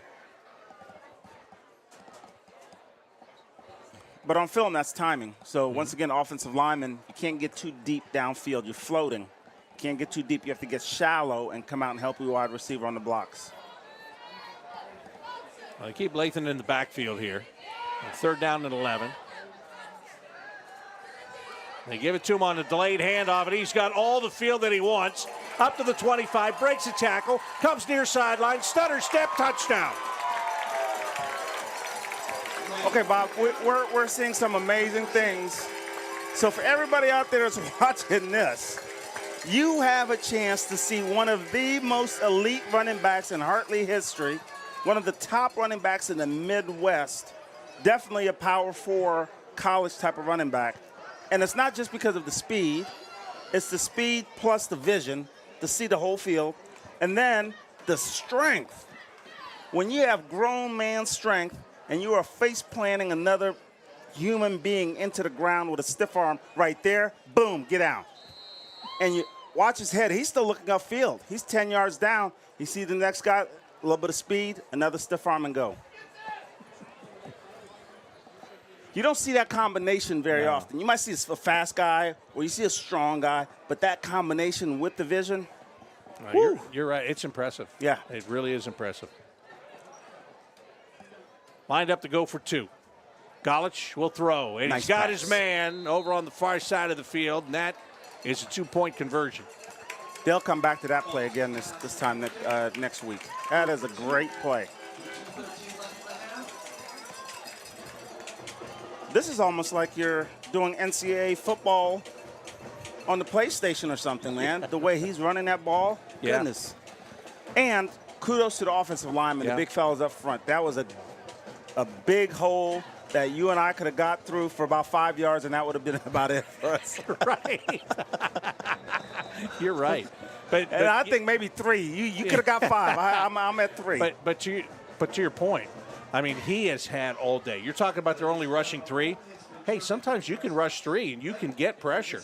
But that offensive line has made sure that he hasn't gotten much pressure. When he has, he's been smart. He's rolled out. He's thrown it away a couple of times. But for the most part, he has time to survey the field and find his guy. Absolutely. And that's the part. I think the 5 up front are really starting to gel, come together, and have some cohesive conversations on the front. Because there's a lot of communication that happens amongst those 5 during the game, and you have to all be on the same page at the right time. Like Coach Geyer used to say, it's like a typewriter. Everything needs to flow, and for the young folks out there, typewriter is an old school thing that used to look like a keyboard.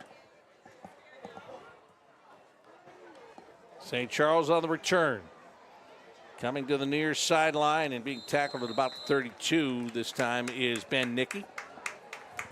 And that's where they will set it up. First down to 10. Yeah, this has been impressive. Again, both teams come in here with a record of 3-2.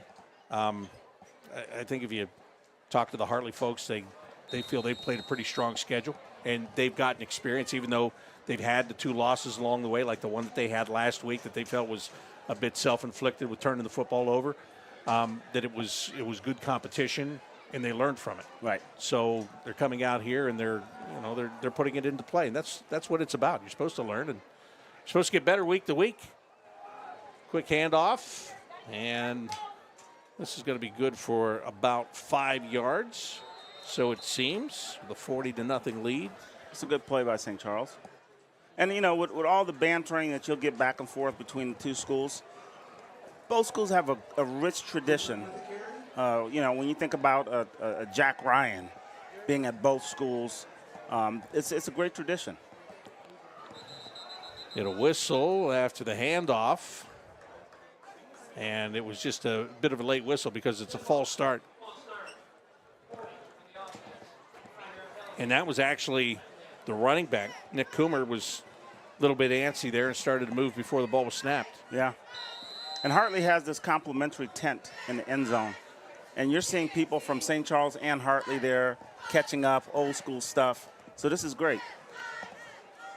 Coomer will take it again, and again, he will go nowhere. He is caught behind the line of scrimmage and dropped for a loss of 1.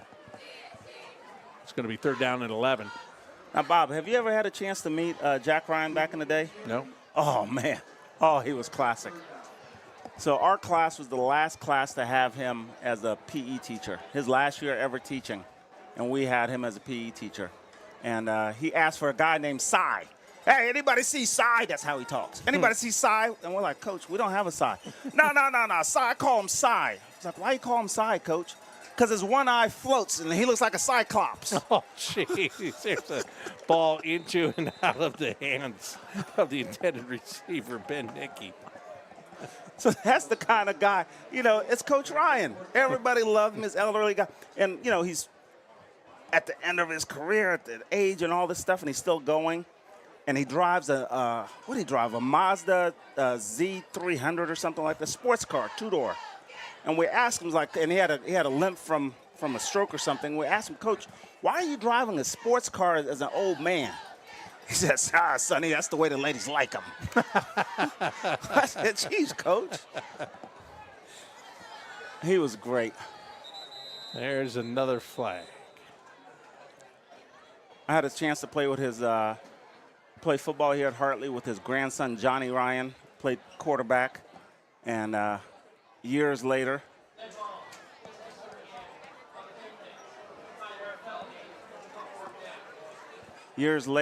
I worked with Coach Ryan's daughter, Katie Pellini. And so I meet Katie at a school. I'm an assistant principal. She's a teacher, and she's giving me all kinds of gripe. And she says, Jesus Christ, you know my dad and my nephew, Johnny? I said, yeah. And so I tell her I played here and this, that, and that.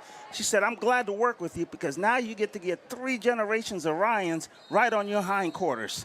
I said, jeez. I said, they're all the same.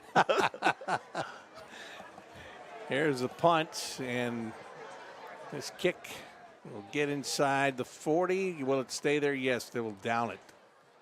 39-yard line. And the entire Ryan family just hearts of gold, man, hearts of gold. They would give the shirt off their back to help kids out, to help people out. Katie Pellini, you call her up, she's there anytime. She shows up. I know Johnny was a dentist, and he's worked with the team on helping the team out. And the same thing over at St. Charles. Katie goes over to St. Charles. She tutors, helps those kids out over there. So the entire family, it's just a big community of people that care for kids, care for the well-being of kids and helping them to grow and become responsible adults. I think that's what it's all about. When you're surrounded in a Catholic school environment like this, nothing gets better than this. I agree with you on that. As Golich wants to throw. He's got to move. There is a flag, and he will throw to the near sideline. That one is knocked up in the air and picked off. Now, no, it's incomplete. The defender had gone out of bounds and then made the interception. Yeah, the official ran down the sideline and threw his hat, indicating that whoever caught the ball was illegal touching because they went out of bounds. I'm assuming the initial flag was for holding. Yeah, it looked like when the quarterback rolled and the defensive guy was trying to roll with him. Offense gets a little handsy in there, had his hands shoved up on his shoulder pads a little bit too long.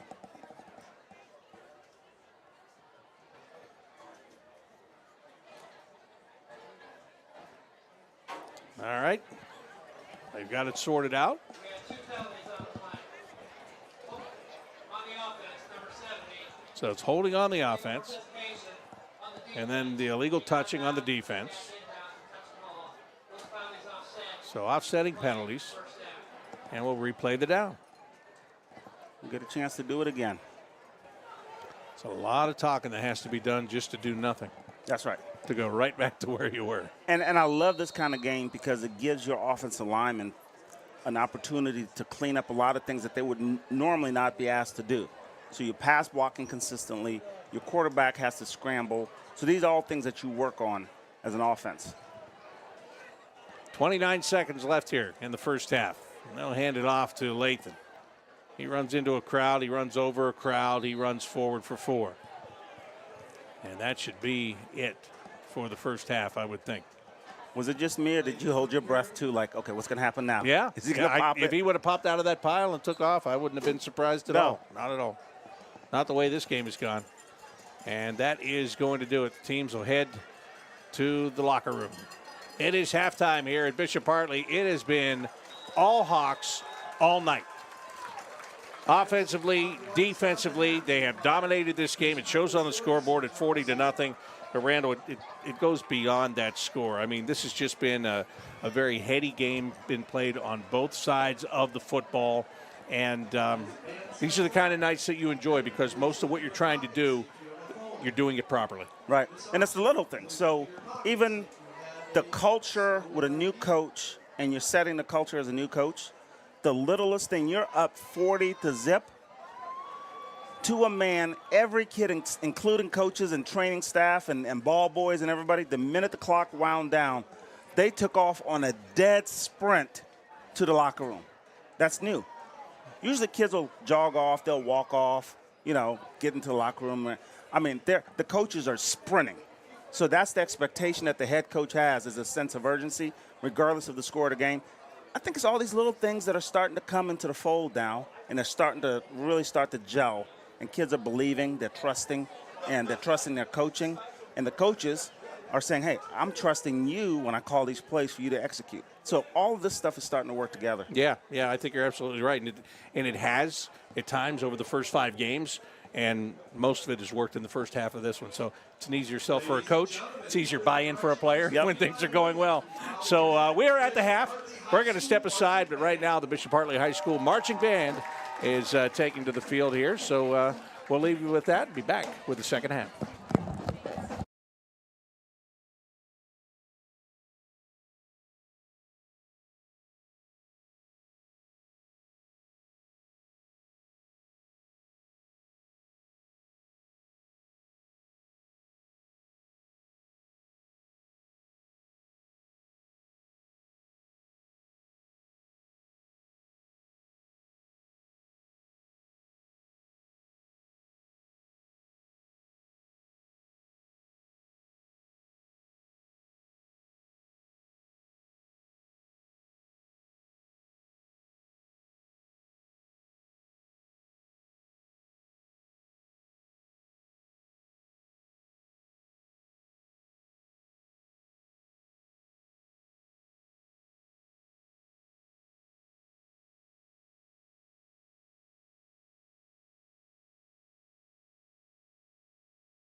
For our final song, we're taking a step back in time and a step into the multiverse to say bye bye bye. As seen in the 2024 summer hit Deadpool and Wolverine, this is NSYNC's Bye Bye Bye.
Ladies and gentlemen, give it up for the Bishop Hartley High School Marching Band.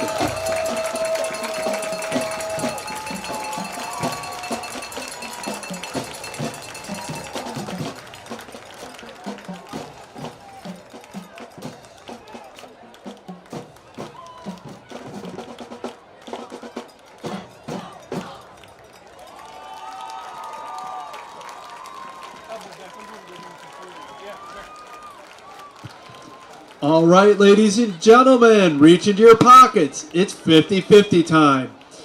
If you have a red ticket, 962-510, you've won. Once again, red 962-510. Please come to the press box.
Ladies and gentlemen, this game will now be played with a running clock per the OHSAA point differential rule. The clock will only be stopped for official timeouts for injury or team timeouts, end of periods, after a try or successful field goal, or following a safety. If the point differential should fall beneath 30, normal clock operations will resume. Thank you for attending tonight's game.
Welcome back here to Bishop Hartley, where the Hawks have a 40-0 lead over St. Charles. Bob McElligott and Randall Sampson back here with you. And Randall, before we kick off this second half, let's talk about your Mount Rushmore of Hartley running backs here. Mount Rushmore of Hartley running backs.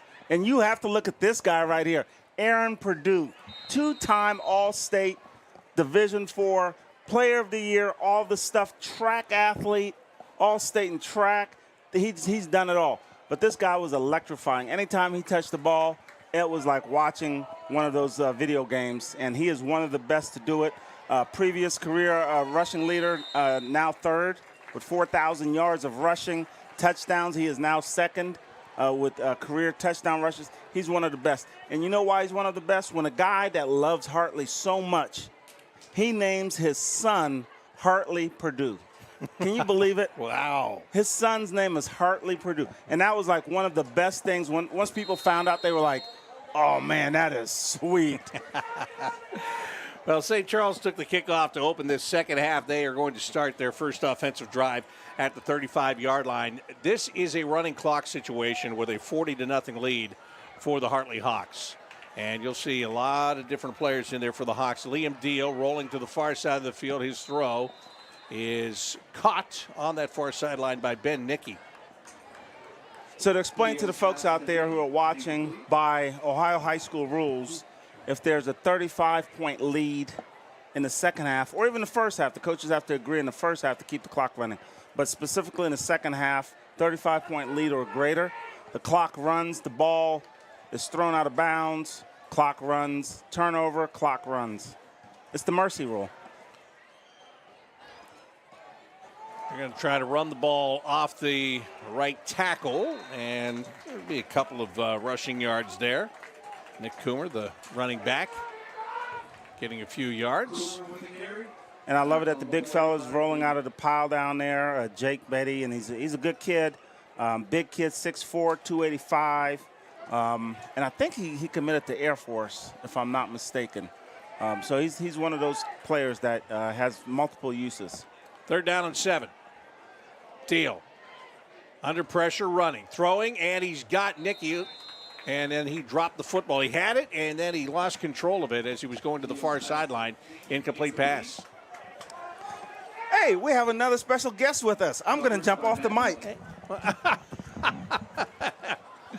Chris Kowalski, that's what you get for Yeah, I stopping was in just and coming saying up hello. to say hello, and all of a sudden here we are. That's what you get. Bob, how are you, What's man? your title these Good days? to see you. Still the principal? I am a principal. Okay. Yeah. I Wear a don't lot know. of hats. I didn't know if there was this progression of power thing. No, going on or no, something. not at all. No, Like if it's you were a the, progression of service, there you without go. a doubt. Without Chris, a doubt. It's great to see you. Yeah. Your football team here is dominant tonight. What a night! I know. My gosh. This punt will. Oh, that my hit him. goodness. Went right off a helmet and all the way back inside the 5-yard line. That should come back though, right? Where it hit him. Yeah, Isn't that I think so because they threw the flag on the there. 30th or 30-yard line? I think.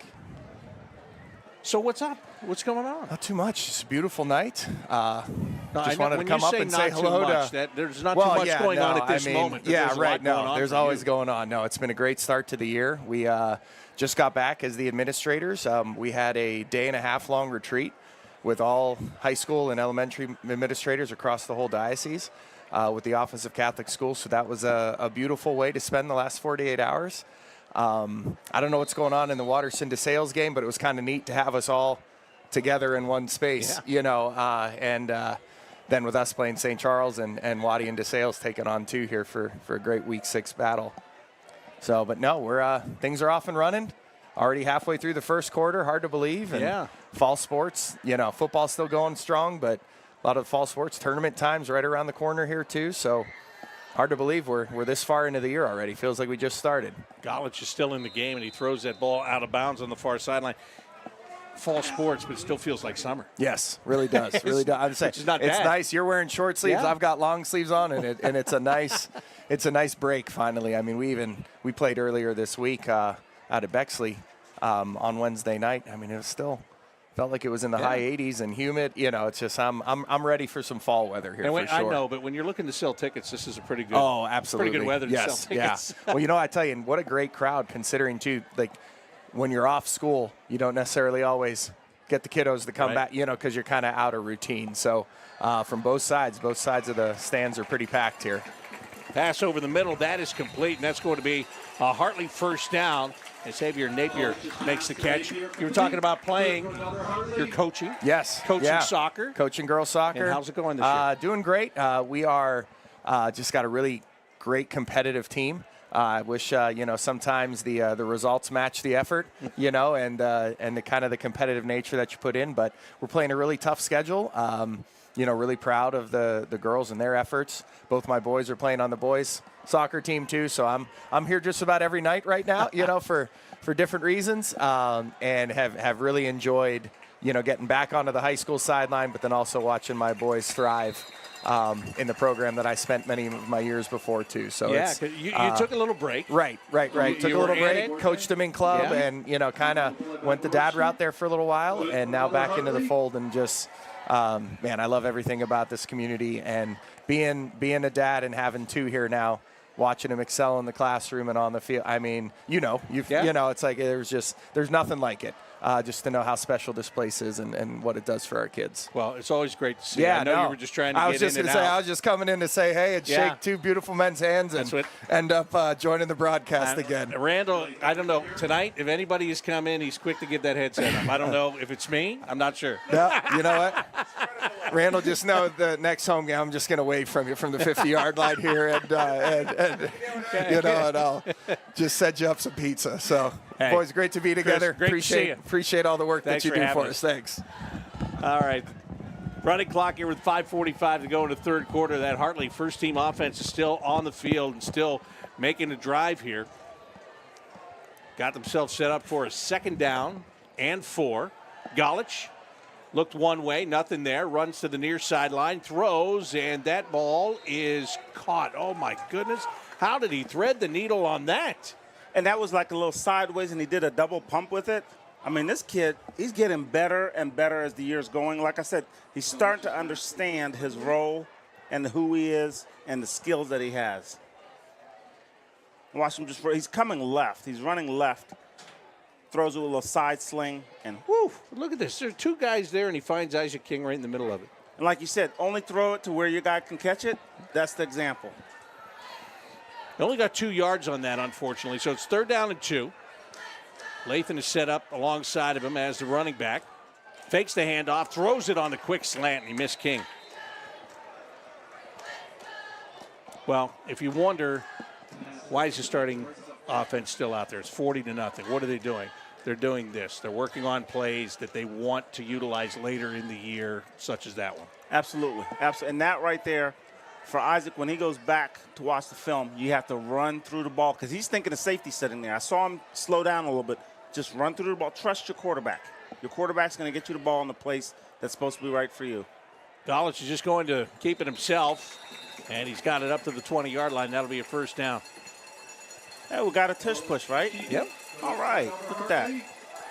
Actually, that was more like a Josh Allen drive by Was the it? quarterback there. I don't think anybody pushed him. I think he Nobody's just took it behind himself. him. And he's a big quarterback. He's Yeah. a big kid. If you stand next to him, you're looking at him like, hey, I'm going to have to make a business decision here if I'm in the alley with this guy. He's listed at 6'3", 215, so He's you're right. He's a big kid. Yeah. He's impressive. He's got the 1st down. Lathan is back with him in the backfield again. 4 receivers set here. And Lathan bounced to the outside. There is a flag. And Robert's going to get to the end zone. The question is it coming back or not? It is coming back on a hold. Yeah, it's one of those. The ball's supposed to go in the middle, and it was closed, so he bounced it, saw another alley, and the offensive linemen are like, wait a minute. Let me hold him real quick for you because I can feel that you're bouncing. So that'll be a 10-yard penalty. It's still 1st down. And the clock even runs during the officials talking. And we're already down to 3 minutes. Yep.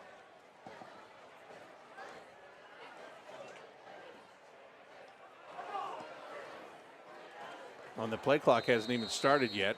It starts now. Well, we talked about Matt Golich, and 2 weeks ago here, he got hurt. He got tackled. He came up lame. He left the game.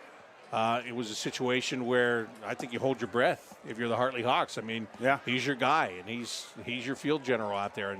And how bad is this injury? As he looks to throw here, and he got some pressure that time and couldn't connect over the middle. But he came back last week. He played. Don't know if he was at quite 100% last week, but he's feeling better this week, and you can see it. Just his mobility, it's no factor whatsoever. No, his mobility is great. And he kind of reminds me of a big quarterback we had here, Brandewee, back in the day. He kind of reminds me of a big quarterback like that, big strong arm, great command for the huddle, great command for the field. The players respect him. You know, you can have all the physical attributes, but if your offensive linemen, your players don't respect you or they're not that into you, it's different. Brandewee had command of the huddle. He's a great kid. He could lead, and you can see the same thing here. Fake the handoff to Lathan. Throw it quickly to the outside. This is just like one of those extended handoffs, and Callaway makes sure that he gets good yardage out of it. You're talking about if you don't have the respect of the offensive line, you end up getting hit from the blind side a lot, don't you? Oh, absolutely, absolutely. Now, I won't say that we've done that back in the day. We respected all the guys that we played with, but they used to call that the gold star block. So when the quarterback would kind of say something that's a little bit too much, and the guys would all, gold star, in practice, obviously. All of a sudden, defense goes right through. The quarterback might have a little gold star floating above his head after a while. So it's a give and take in that kind of situation. You can send a message that way. Yeah, absolutely. Hey, Absolutely. keep yourself in check. Keep yourself in check. Empty set. Galich with time. Throws over the middle, too high, and that is almost picked off. Got batted in the air by Nate Beinlich, but he couldn't bring it in. And I love this new wrinkle by Hartley. So you're going to put your top running back, top athlete in the slot, mismatch him against a linebacker. That's mismatch all day long, running a route. And he's just running a quick little post right there, and it just floated on him. So they will have to run one more play here because there's about less than a second difference between the play clock and the game clock. 4th down, 11. Hawks from the 20. Golick hit as he throws, but that throw toward the goal line, and receiver's looking for a penalty, doesn't find one. It's an incomplete pass and a turnover on downs. And that's the way the third quarter comes to an end. 40-0 with the running clock. That was a quick quarter. Yep, that's the first time that Golick has been hit in this game.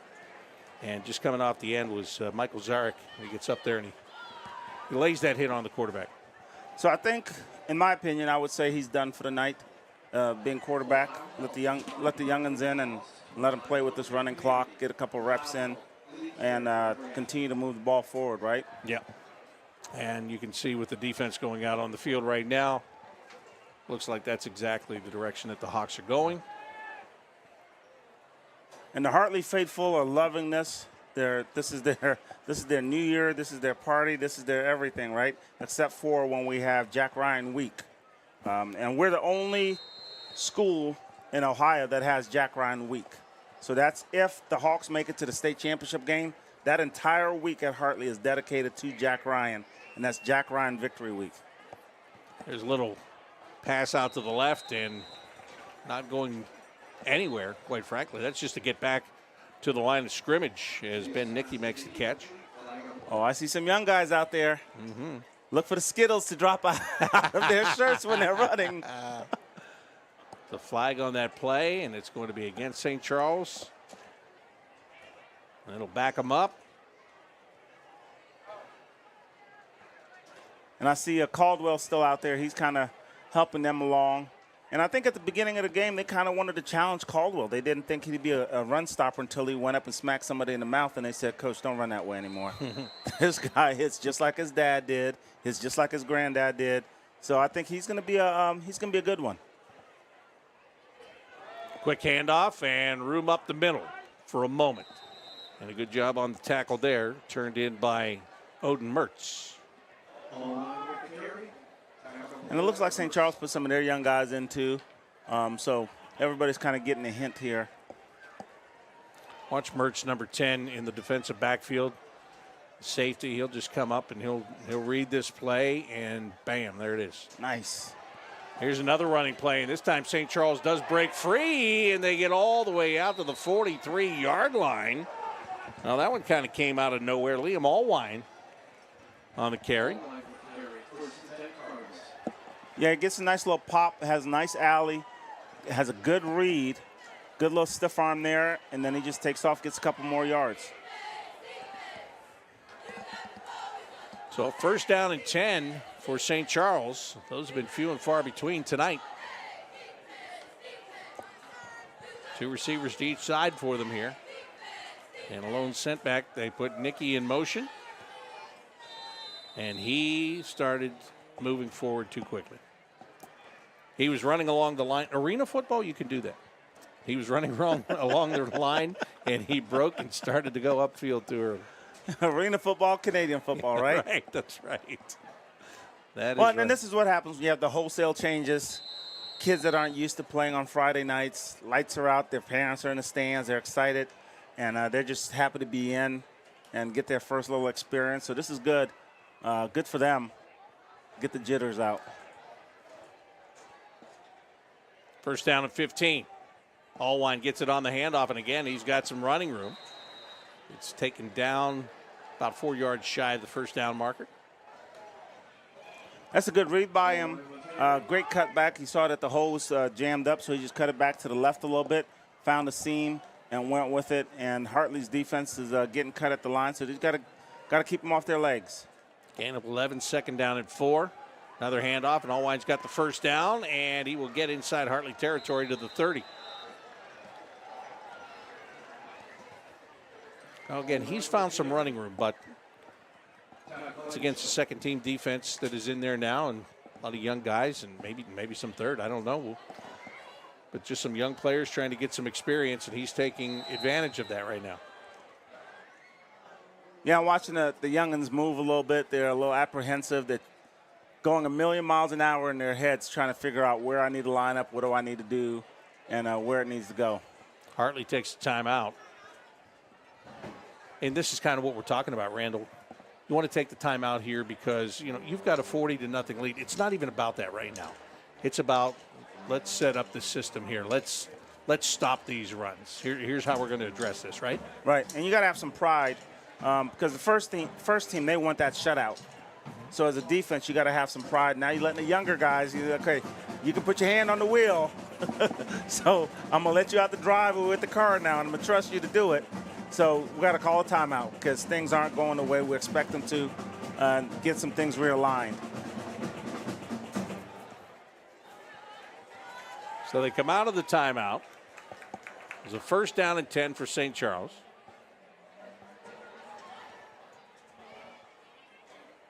Waiting for everybody to get set before they start this clock again.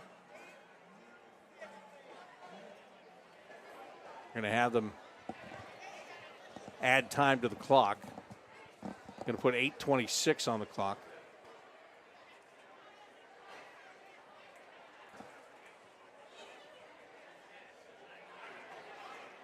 Well, you would think that if you have a running clock, what I would do is, just from a rule standpoint, if I call timeout as the coach on a running clock stops. The minute timeout's over, I start the clock again as the official instead of waiting until the ball snapped. Pass out to the right side. Nicky's able to break a tackle and go down the far sideline. He's got the first down, and he'll get to the 12. Yeah, they had him dead to rights there, and he just did a nice little spin move on the tackle, and the guy didn't wrap up, and he took off down the sideline. So it's a good play by St. Charles as they're matriculating the ball down the field in a hurry-up offense. Hand it off again, and there is plenty of room up the middle to get all the way to the end zone for the touchdown. So the shutout is gone. St. Charles can try to take something out of that to hang their hat on for the night. Oh, it's below 30? Oh, okay. I thought it was. Well, got a lot of young offensive linemen in there blocking. Got a running back that has good speed. He's played all game, which is good. So get some experience for those young guys up front. Now they'll attempt the extra point.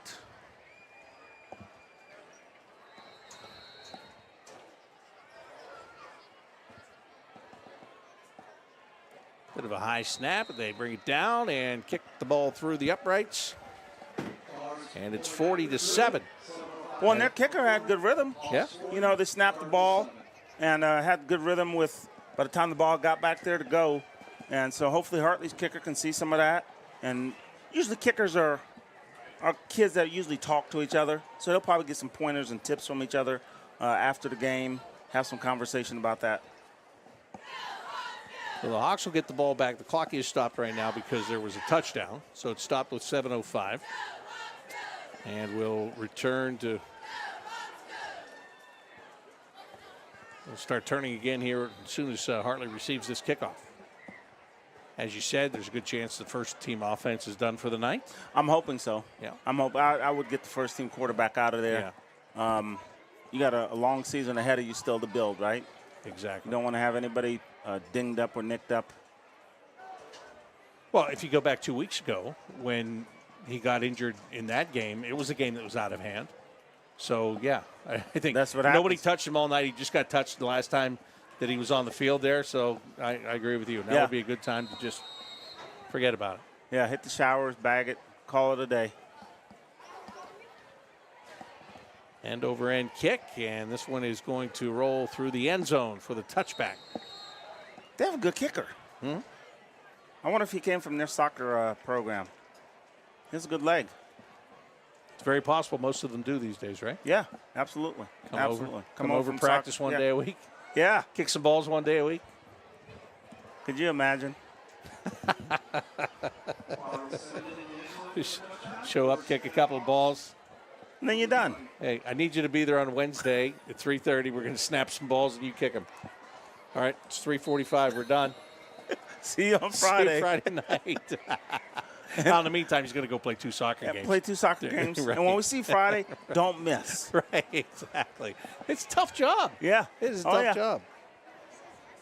A lot of pressure. And you see it. I mean, every week you watch college football, you watch the NFL, and you see those guys coming in, no time left on the clock. Oh, yeah. You're either everybody's hero or they want you cut 10 minutes after the 10 game. minutes after. Hey, change the locks. Don't even give them a new key. Right, there you go. Hartley running the football out to the 25-yard line. So, indeed, they do get some new players in there right now. Taking over quarterback is Odin Mertz. And I see young Seamus Manning, number 57, down the field blocking. He got himself a little clean-up pancake block down at the end. So you'll see this with the young offensive linemen. They'll clean up the pile a little bit because they're just so excited to be in there. They just want to hit somebody. Mertz is a junior quarterback. He's the one that came in 2 weeks ago when Golich left the game and finished it off. Looking at a 2nd down and 5. And they'll pitch it to the near side and looking to cut back to the middle. And nice spin move just as he was getting hit to power his way all the way to the 35-yard line on the carry. And that's Justin Jenkins. He is a freshman running back. Woo! Woo! They just reload him here. They just reload him. So this is the next generation running back coming in, just coming right down to the sidelines. Good vision. Once again, look at this. Hips are low, ready to cut, and he's looking downfield and takes the contact. Not afraid of the contact. Takes the contact, spins, and gets another 1.5 yards. Now, this is a play that I would hope Hartley passes. You have a running clock. You have a quarterback that needs reps. Not going to. Pitch it back to the backfield, and this time carrying the ball is Kyron Gordon. And even if you throw it incomplete, right, the clock just keeps running, so you're not stopping the game. But you got to give this young quarterback some reps to throw the ball, read the field, see what's out there. Because if you need him down the road, he needs to be ready.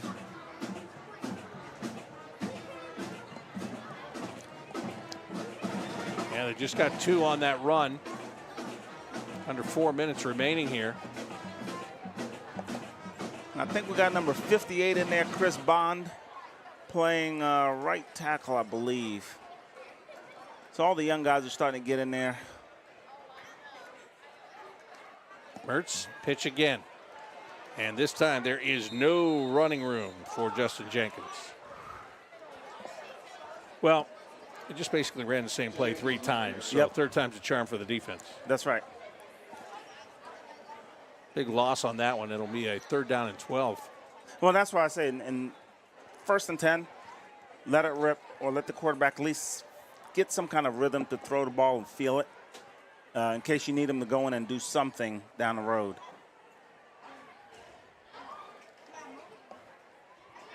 We got about 3 minutes left here. That's a quick quarter. Yes, it is. 3rd down and 12. See if they do throw the ball here. Or if they just hand it off. And that's what they're going to do. Pitch it. There's a flag on the play. Gordon to the far side, turns the corner, and he's got the first down before he's run out of bounds. All right, Kyron Gordon. I love his speed around the corner. This backfield's looking promising for the young guys. Long conversation between officials. And it's going to be a procedure call against the offense.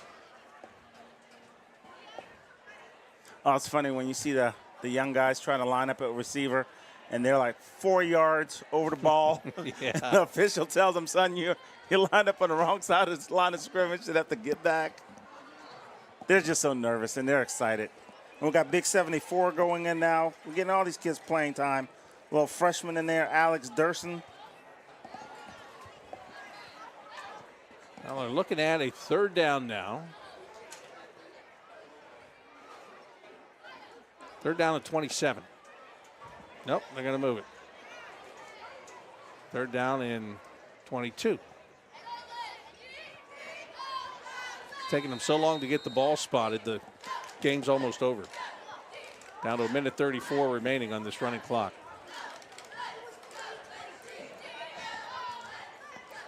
And Odin Mertz is just now coming in with the play from the sidelines. There's only 10 seconds on the game clock. In games like this, I mean, the Hartley faithful are there. And my man at home, Dominic's watching this and enjoying it as well.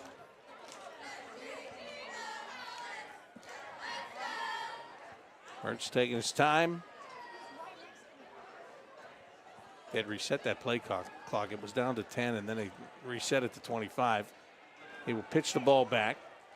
They run toward the near sideline, and again, nothing there as St. Charles gets in and makes the tackle. And carrying the football that time was Ben Riesbeck, who's a sophomore. So it's fourth down. Yep. Fourth down, and looks like they're going to punt it away. It's about 7-second difference between the play clock and the 30-second clock. That is correct. So do you take the penalty or just punt it? Well, I guess you take the penalty because by the time they get to the line of scrimmage,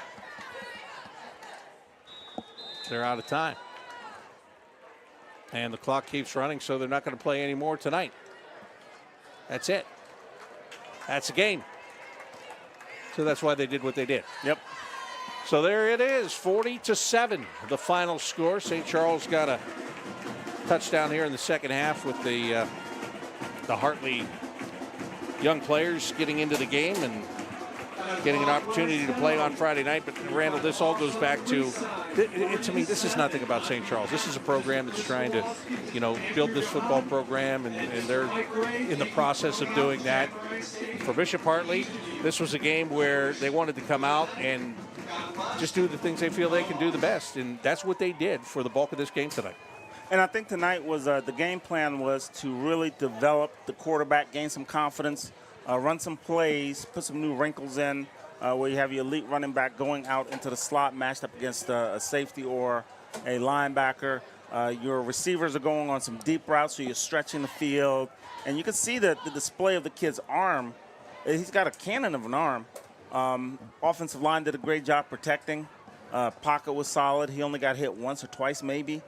So I think this has really been a great experience for him. Yeah, I think it really has too. And, in a game like this, as you said, you get a chance to do some things. That wrinkle with the running back in the slot, now that's something teams are going to look at and teams are going to prepare for. But you know it. You've got to practice it because you're going to need it somewhere down the road too. Absolutely, absolutely. And with all the bantering we do back and forth between Hartley and St. Charles, the rivalry and all that, it's all love, it's all respect. We all respect the folks there. They respect the folks here, our folks here at Zettler. So it's all love, all one community. Randall, it's great to work with you again, my friend. All right, Bob, my man. Good to see you. Yeah, you got it. You got it. That's Randall Sampson. I'm Bob McElligott. Thanks for being with us tonight here at Bishop Hartley, where the Hawks take their record now to 4-2 on the year. They do it with a CCL win as they beat up St. Charles tonight. Final score, Hartley 40 and St. Charles 7. Thanks for watching Bishop Hartley football.